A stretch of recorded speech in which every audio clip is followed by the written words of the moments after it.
Hi guys, welcome back to another video. We have a 2010 Opel Corsa here. I have an airbag light on. We can find it here somewhere. That little one in the middle. Okay. We also have these two little lights flashing on the dash here to do with airbags also. This is like the passenger's airbag. You can turn it on or turn it off, but that's flashing, so it's probably presuming that there's something wrong with the circuit and it's not happy and it's not going to give us any control over the passenger's airbag. You can normally turn them off for if there's a child in the passenger seat or a baby chair that may be sitting up backwards or whatever. What we have, fault codes B0021. Sorry about the glare, I can see it myself on it. B0021 passenger side airbag squib circuit low resistance. And then we have a B0014 driver side airbag squib circuit low resistance also. Both of them are in history, so maybe they're not.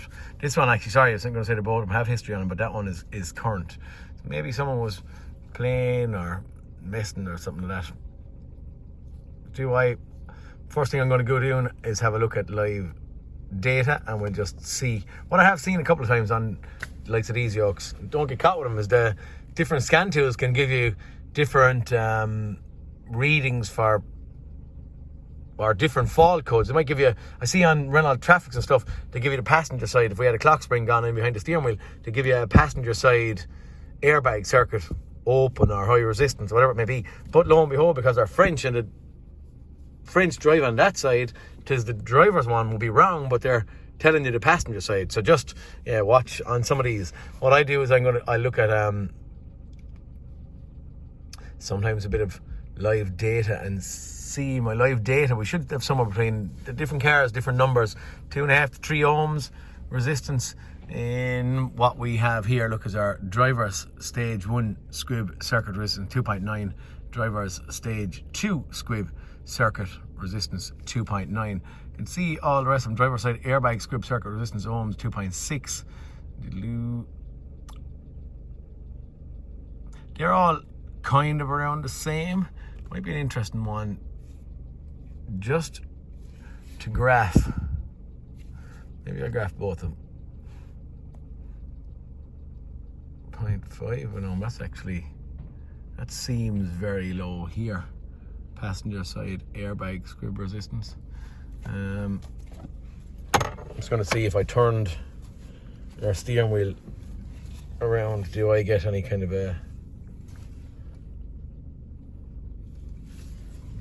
strange crack on you?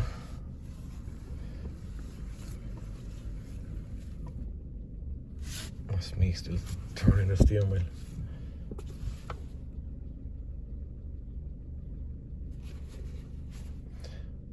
I'm going to get back out of it.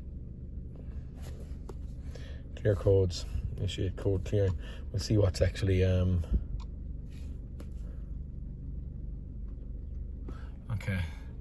Airbag light came straight back on, went off for a moment or two, so I'm presuming that we have something back in here. Passenger side airbag squib circuit low resistance.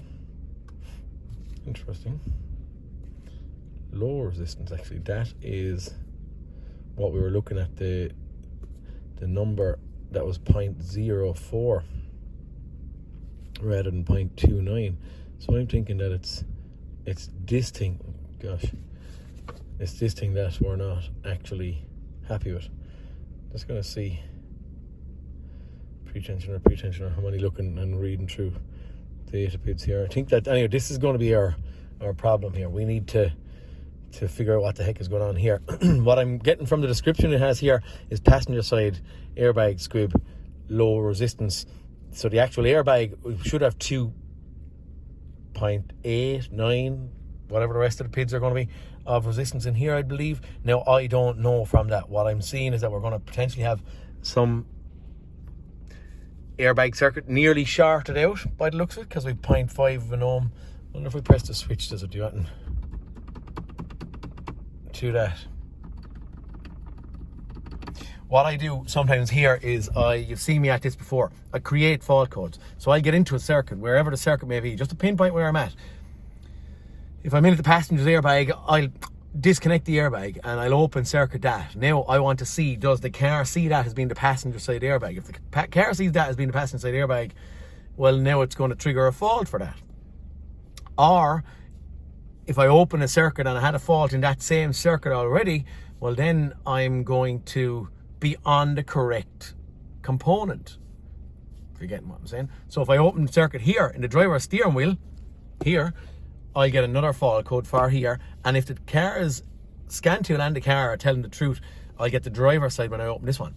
If I open that one, and that's the one I have the problem with, I won't get a third fault, if you get what I'm saying. One here, one here. If I open that one and didn't create this one, I'd only carry on with the code I have because I'm on that same circuit. If you get what I'm saying. If I open circuit this, rather than being 0.5 of an ohm resistance, it should go crazy high. I don't know what this will be maxed out at, but it should go crazy high. But sure, for now I'm going to go in, do a little bit of digging, try and pinpoint what circuit. That's where I'm heading, and hopefully car is going to be telling us the truth, scan tool is going to be telling us the truth, and we can fix this relatively fast and easy. Okay, this could be pure coincidental, but first thing I done, went to open the glove box, and when I pulled the glove box out, the glove box came off, and also I can see a little pinhole in here where the little Phillips screws or whatever are inside that. So someone has been in here before me. Maybe there's something going on in here that we're going to try and find. Okay guys, I pulled out my stuff. I'm looking up. So upside down and inside the glove box, I have two circuits for airbags. There's one. And what do I have on them? A load of tape on one of them. And then here's the second one. I have a load of tape on this one as well.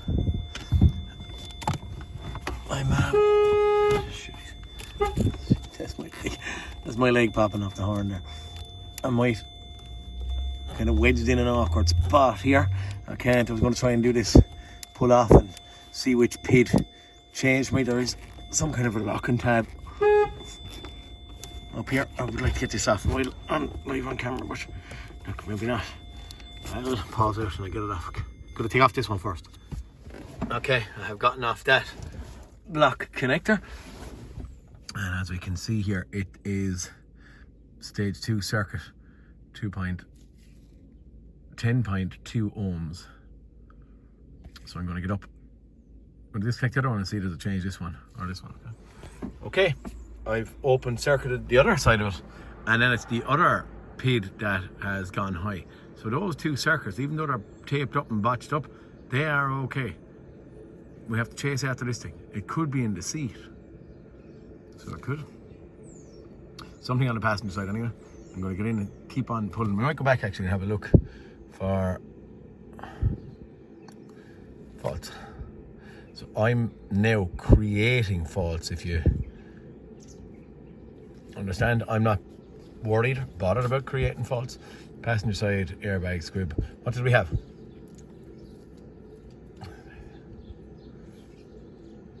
It was actually that, the B0021 was the fault that we had, and the rest of them I'd say I'm creating stage 1, stage 2. So I think we may, underneath the seat, we're going to be heading now. Wouldn't have got that straight off the bat, but anyway, here goes. Keep on going. We're getting somewhere. Okay, I have the circuit identified anyway. 10.2 ohms of resistance in here. Went underneath the seat, leaning in from the back. When I did, I had all these bits of tape and stuff thrown in here, and the minute I popped off, I actually, this piece fell out first, but the minute I popped off that, I went up to 10 ohms of resistance, and right now you can see we're back down to 2.4. So it's in here, we have a problem, but I believe it's just from someone that's been working on these connectors, and there's actually no locking tab holding these things in. Maybe it was at the falling half back out, and the shorting pin is shorting them out, so I'm just going to tape them back up again. As simple and easy as that. Could get a block connector for it, but I think if we tape them up, we'll go and have a look and see if we can get rid of them, clear faults after that. Or maybe we might be able to do better by doing something with this piece that I have here. Right, I was trying to get on this piece and I couldn't get this piece on it, so then I said I'd go over to the driver's side, just have a look to cross-reference, and lo and behold, so our wires cut in here, taped up everywhere as well. Not that there's anything wrong in here right now, but there's someone out there doing a lot of messing with this airbag setup. Yeah, for now I'm going to get maybe a couple of tie clips or something around that, get that into situ, and hopefully it will be away in a hack then.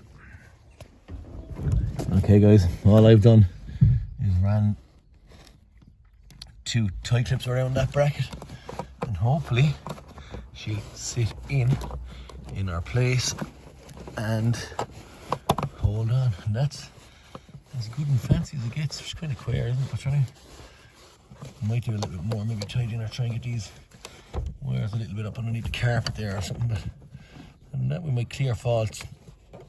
The resistance has gone down.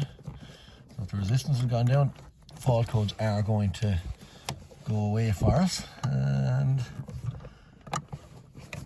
hey ho, et voila, as the minute say. Okay, we're just going to leave him in. Pity there's a little twist on that wire, but anyway, neither here nor there.